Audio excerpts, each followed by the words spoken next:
ऐसे ही होता है। मैं आपको बताता हूं, जो भी इस देश में 3000 साल से जो भी दलितों की, आदिवासियों की, पिछड़ों की, गरीबों की बात करता है, उसका माइक ऑफ हो जाता है। माइक ऑफ हो जाता है। आपने देखा होगा, मुझे कहा, जब माइक ऑफ हो गया तो मुझे कहा, काफी लोग आए और उन्होंने कहा जाके बैठ जाइए। मैंने कहा मैं नहीं बैठूंगा, मैं खड़ा रहूंगा, मुझे नहीं बैठना। माइक जितना ऑफ करना है करो, मुझे जो बोलना है मैं बोलूंगा।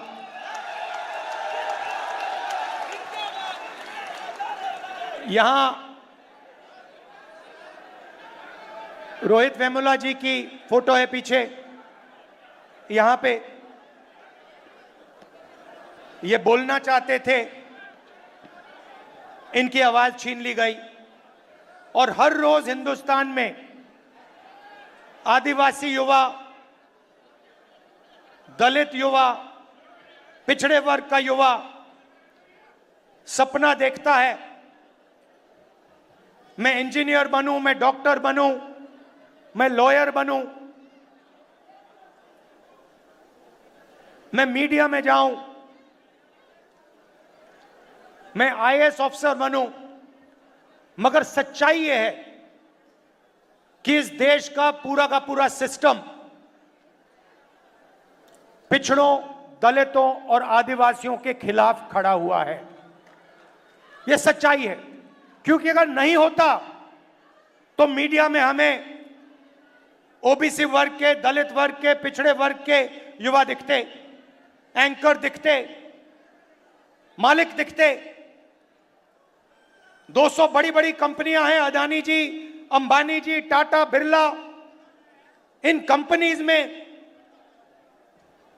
दलित, आदिवासी, पिछड़े लोग हमें मैनेजमेंट में दिखते, मालिकों की लिस्ट में दिखते। मगर नहीं, आपको हिंदुस्तान की 200 सबसे बड़ी कंपनियों की मालिकों की लिस्ट में एक ओबीसी नहीं मिलेगा, एक दलित नहीं मिलेगा, एक पिछड़े वर्ग का नहीं मिलेगा। सच्चाई है। तो आपको कहा जाता है, दलितों को, आदिवासियों को, पिछड़ों को कहा जाता है कि यह देश आपका है, इस देश में आपकी भागीदारी है, इस देश में आपकी प्रगति हो सकती है। मगर अगर हम डेटा को देखें तो यह बिल्कुल झूठ साबित होता है। डेटा दिखाता है कि 90 लोग हिंदुस्तान की सरकार को चलाते हैं, बजट बांटते हैं। 90 में से 3 दलित, 3 ओबीसी, 1 आदिवासी। 100 रुपए में से 5 रुपए ओबीसी वर्ग निर्णय लेता है। 100 में से 5, आपकी आबादी 50%, भागीदारी 100 में से 5। दलित भागीदारी 15%, आबादी 15%, भागीदारी 100 रुपए में से 1 रुपया। आदिवासी 8% आबादी, भागीदारी 100 रुपए में से 10 पैसा।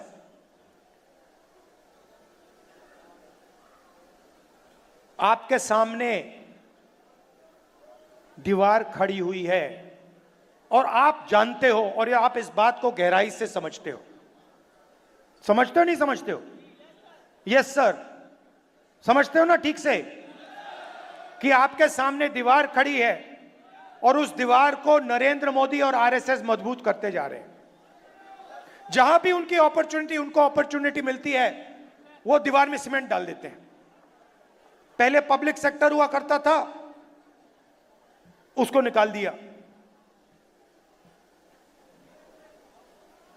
सारा का सारा प्राइवेटाइज कर दिया, दीवार मजबूत की।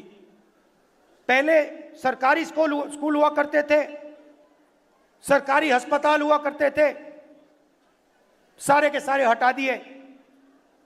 आज दलित को, आदिवासी को, पिछड़े वर्ग के किसान को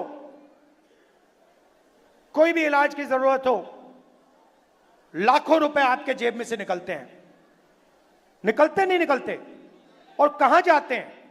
आपकी जेब में जाते हैं क्या? पिछड़ों की जेब में जाते हैं, दलितों की जेब में जाते हैं, आदिवासियों की जेब में जाते हैं? नहीं, 25 अरबपतियों की जेब में जाते हैं। उन 25 अरबपतियों में मुझे दलित नाम बता दो, आदिवासी नाम बता दो, पिछड़े वर्ग का नाम बता दो। मैं खड़ा हूं, बता दो, एक नाम बता दो। अदानी आदिवासी है क्या? दलित है, पिछड़े वर्ग का है। अंबानी आदिवासी है क्या? दलित है, पिछड़े वर्ग का है। टाटा, बिरला, ये आदिवासी हैं, दलित है, पिछड़े वर्ग के को नहीं। तो सारा का सारा आपका धन आपके जेब में से निकालकर उनके ओर जा रहा है। और उसमें मैं कहना चाहता हूं 5%, 7% बेचारे जनरल कास्ट के गरीब लोग भी शामिल हैं, उनको भी कुछ नहीं मिलता। खोखले सपने दिए जाते हैं। 24 घंटा मैं 20 साल से देख रहा हूं, 24 घंटा आपको बताया जाता है कि आपको जगह है, आपकी जगह है, आपको जगह मिलेगी, मगर नहीं। और हो क्या रहा है? आस्ते आस्ते दीवार मजबूत होती जा रही है। पहले यूपीए की सरकार थी, मनरेगा दिया, जमीन का अधिकार दिया, भोजन का अधिकार दिया, पैसा कानून दिया। वो दीवार को कमजोर करने के तरीके थे। आज मैं देखता हूं तो मैं कह सकता हूं कि जिस प्रकार से हमें दीवार को कमजोर करना था, हमने नहीं किया, यूपीए सरकार ने नहीं किया। जिस मजबूती से हमने करना था, हमने नहीं किया, मगर हम दीवार को तोड़ने की कोशिश करते थे। ये दीवार में सीमेंट डाल रहे हैं, कंक्रीट डाल रहे हैं, फाउंडेशन दे रहे हैं दीवार का। इसीलिए जाति जनगणना की जरूरत है। जाति जनगणना से आप सबको पता लग जाएगा, मीडिया में हमारे कितने लोग, कॉर्पोरेट इंडिया में कितने लोग, कोर्ट में कितने लोग, जुडिशरी में कितने, प्राइवेट अस्पताल हमारे कितने, प्राइवेट कॉलेजेस हमारे कितने। और अभी कहा गया कि ये एक्सरे है। एक्सरे पहला कदम है। सबसे पहले पता लगाना है कि सिचुएशन कैसी है, क्या है। हमें मालूम है कि दलितों को, पिछड़ों को, आदिवासियों को, गरीब जनरल कास्ट के लोगों को, माइनॉरिटीज को दर्द हो रहा है, वो दिख रहा है, सबको दिख रहा है। तो सबसे पहले पता लगाना है फ्रैक्चर कहां है, चोट कहां लगी है, कंपाउंड फ्रैक्चर है, सिंपल फ्रैक्चर, ये पहले लगाना पता। और उसके बाद जाति जनगणना से डेटा मिलेगा। 21वीं सदी है। जो पहले तेल को ब्लैक गोल्ड कहा जाता था, 21वीं सदी का तेल डेटा है। और हम दलितों के बारे में, आदिवासियों के बारे में, पिछड़े वर्ग के बारे में डेटा चाहते हैं। और जिस दिन हमारी सरकार के हाथ में ये डेटा आ जाएगा, उस दिन पूरा का पूरा जो विकास का पैराडाइम है, विकास को करने का तरीका है, विकास के बारे में सोचने का तरीका है, वो बिल्कुल बदल जाएगा। ये विकास की जो सोच है, कि जो अप्रोच है, उसका फाउंडेशन बनेगा। तेलंगाना में हमने काम शुरू कर दिया है। और आप देखना, जब तेलंगाना में रिजल्ट आएंगे, जाति जनगणना का रिजल्ट आएंगे, तो हमारी पॉलिसी जाति जनगणना के डेटा के बेसिस पे बनेगी। और इससे बीजेपी डरती है। बीजेपी चाहती है कि 4-5% लोग अरबपति और 4-5% लोग हिंदुस्तान को कंट्रोल में रखें। और ये जो इन्होंने कंट्रोल कर रखा है, जो इसको ये खत्म करने की कोशिश कर रहे हैं, इस कंट्रोल को तोड़ने के 2 तरीके हैं।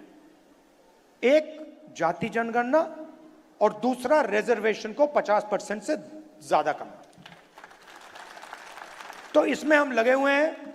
तेलंगाना में हमने किया, कर्नाटक में किया, और जहां भी हमारी सरकार आएगी हम दलित, आदिवासी, पिछड़े वर्ग, गरीब, जनरल कास्ट, माइनॉरिटीज का डेटा निकालेंगे और पता लगाएंगे कि विकास में उनकी क्या हिस्सेदारी है, हिंदुस्तान के फ्यूचर में उनकी क्या भागीदारी है, क्या भागीदारी होनी चाहिए।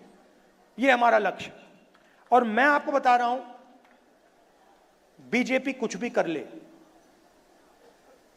आरएसएस कुछ भी कर ले, जाति जनगणना और 50% का जो रिजर्वेशन का बैरियर है, इन दोनों को हम खत्म करके देंगे नेशनल लेवल पे। मैं आपको कह रहा हूं, मैंने लोकसभा में कहा है, मैंने वायदा किया है, वहां पे इस कॉन्स्टिट्यूशन पे वायदा किया है कि जाति जनगणना को हम इसी लोकसभा में पास करके दिखाएंगे। क्यों? क्योंकि हम ये जो संविधान है इसकी सोच की रक्षा करना चाहते हैं। हम चाहते हैं कि जो इसमें लिखा है